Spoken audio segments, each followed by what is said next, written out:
பிரியமானவர்களே, கர்த்தருடைய நாமத்தினாலே உங்களை யாவரையும் நான் வாழ்த்துகிறேன். ஒரு சங்கீத வசனத்தை நாம் வாசிக்க போகிறோம். 40ஆம் சங்கீதம் 2ஆம் வசனம்.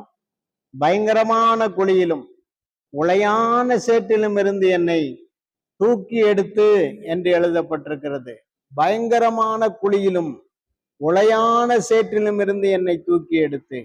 நம்முடைய ஆண்டவர் உங்களை பயங்கரமான குழியில் இருந்து, அதாவது மீண்டு வர முடியாது என்கிற ஒரு மோசமான நிலை, ஒரு பயங்கர பள்ளத்தாக்கு, அதுல நீங்க சிக்கி கொண்டீங்களா? உங்களை ஆண்டவர் தூக்கி எடுக்க கை கொடுக்கிறவராய் இருக்கிறார். உங்களை தூக்கி எடுப்பார்.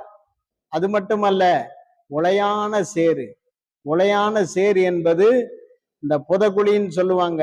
அதுல இருந்து மீண்டு வர முடியாது. ஆனா அப்படிப்பட்ட ஒரு உளையான ஒரு பாவங்களிலே, சாபங்களிலே சிக்கி கொண்டிருக்கிறீர்களா? ஆண்டவரை நீங்க நோக்கி பாருங்க. ஏசப்பா, நீங்க பயங்கரமான குழியிலும் உளையான சேற்றிலிருந்து என்னை தூக்குவேன்னு சொன்னீங்களே, என்னை தூக்கி விடுங்கன்னு நீங்க ஜெபம் பண்ணி பாருங்க, வேண்டிக்கோங்க. கண்டிப்பா கர்த்தர் உங்களை தூக்கி எடுக்கிறவராய் இருக்கிறார். ஆமேன்.